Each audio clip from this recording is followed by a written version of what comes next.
নমস্কার বন্ধুরা, স্বপ্নার মেয়ে রান্নাঘরে তোমাদের আবারও একটা নতুন ভিডিওতে অনেক অনেক স্বাগত। আশা করি তোমরা সবাই ভালো আছো, আমিও বেশ ভালো আছি। তো চলো আর দেরি না করে সোজা রেসিপিতে যাই। আমার মনটা আজকে খুব চিকেন খেতে ইচ্ছে করছে, কিন্তু আজ শনিবারের কারণে আজকে আমরা চিকেনটাকে স্কিপ করলাম। কিন্তু মন তো চিকেন চিকেন চাইছে, তাই আজকে পনিরকেই চিকেন বানিয়ে খেয়ে নেব। তো কিভাবে রান্না করছি সেটা অবশ্যই দেখতে থাকো।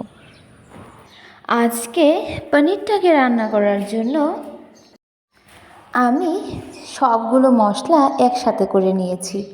আর মশলার মধ্যে আছে কিছু পেঁয়াজ, রসুন, আদা আর নিয়েছি এলাচ, দারচিনি। তো চলো সব কিছুকে মিক্স করে নিচ্ছি। আমি সেই মশলার সাথে কিন্তু তোমাদের কাঁচা লঙ্কা দেখাতে এবং মশলাতে দিতে ভুলেই গেছিলাম।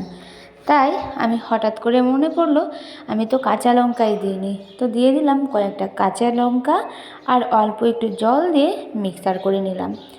এখন গ্যাসের চুলায় আগুনটা ধরিয়ে বসিয়ে দিলাম আমার বিউটিফুল কড়াই।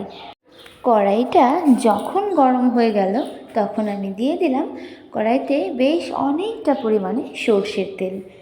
তেলটাও প্রায় যখন গরম হয়ে গেছে তখন আমি একটা একটা করে সবগুলো পনিরের টুকরো তেলের মধ্যে দিয়ে দিলাম। এখন পনিরের মধ্যে আমি দিয়ে দিলাম অল্প একটু হলুদ গুঁড়ো। লবণটা আমি পনিরের নাই এখন দিলাম। তো এখন শুধুমাত্র হলুদ দিয়ে পনিরগুলোকে ভালোভাবে নেড়েচেড়ে এপিঠ ওপিঠ দুপিঠ লাল করেই কিন্তু আমি ভেজে নিয়েছি। এখন পনিরগুলোকে তেল ছেঁকে নামিয়ে নিলাম। একটা পনির যে রয়ে গেছে সেটা আমি দেখিনি, না দেখেই আমি তেলের মধ্যে দিয়ে দিলাম কেটে রাখা টুকরো টুকরো আলুগুলোকেও ঠিক আমি পনিরের মতোই কিন্তু শেপে কেটে নিয়েছি। এখন আলুগুলোকেও আমি লবণ আর হলুদ দিয়ে বেশ অনেকটা টাইম ধরে কিন্তু ভাজা ভাজা করে নেব, যতক্ষণে না আলুগুলো লাল এবং ব্রাউন কালার হয়ে যাচ্ছে। দেখো আলুগুলো কিন্তু সুন্দর মতো ভাজা হয়ে গেছিলো। এখন আলুগুলোকে আমি নামিয়ে নিলাম। নামিয়ে দিয়ে দিলাম আমুলের একটু বাটার, একটা বাটারের টুকরো দিয়ে এখন আমি বাটারটাকে ভালো মতো গলিয়ে দিয়ে দিলাম একটা শুকনো মরিচ, দিলাম একটা তেজপাতা। এখন দুটোকে ভালোভাবে ভেজে দিয়ে দেব অল্প একটু পেঁয়াজ কুচি।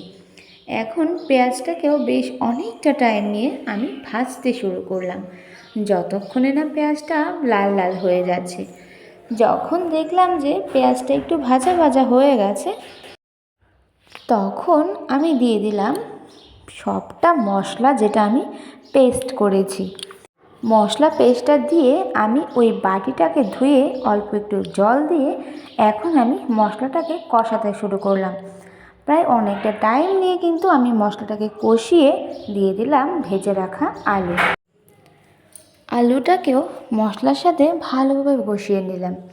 এখন দিয়ে দেব অল্প একটু জল। জলের পরিমাণটা একটু কম দিলাম, কারণ এই রেসিপিটা একটু গ্রেভি গ্রেভি আর একটু ঝোল ঝোল ভাব হবে, একটু ঘনও হবে আবার একটু ঝোলও হবে। তো দেখো ঝোলটা দিয়ে আমি ঝোলের মধ্যে দিয়ে দিলাম ঝোলের স্বাদ মতো লবণ, দিয়ে দিলাম অল্প একটু জিরের গুঁড়ো। তারপর আবারও একটু নাড়াচাড়া করে এখন ঝোলটাকে ভালো মতো ফোটাতে শুরু করলাম। ঝোলটা যখন ফুটে গেছিলো তখন আমি দিয়ে দিলাম ভেজে রাখা পনিরগুলো। এখন পনিরগুলো দিয়ে আমি এখন দিয়ে দেব অল্প একটু গরম মশলার গুঁড়ো। তো কমপ্লিট কিন্তু আজকের মাংসর মতো পনির রান্না। তো এখন সর্বশেষে আমি ঘি দিয়ে তরকারিটাকে নাড়াচাড়া করে নামিয়ে নিচ্ছি। কীরকম লাগলো রেসিপিটা জানাবে কিন্তু। তো দেখো এখন হচ্ছে তরকারিটাকে লাস্ট কিছু সময় জাল দেওয়ার পালা। তো কমপ্লিট আজকের রান্না।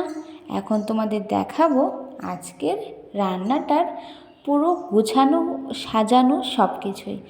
কীরকম লাগলো অবশ্যই জানাবে। হ্যাঁ,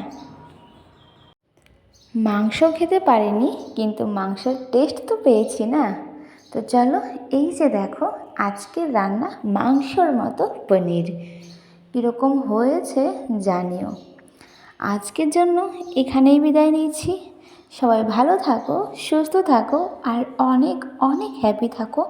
আর অবশ্যই নিজেদের মনের যত্ন নিও, ঠিক আছে? তো চলো, স্বপ্নার মেয়ে রান্নাঘরের তরফ থেকে তোমাদের আবারও অনেক অনেক ধন্যবাদ তোমাদের মূল্যবান সময় নষ্ট করে আমার ভিডিওটা দেখার জন্য। আর যারা যারা আমাকে কমেন্ট করো, তোমাদের সবাইকে অসংখ্য ধন্যবাদ আমার মন থেকে। তো বাই বাই।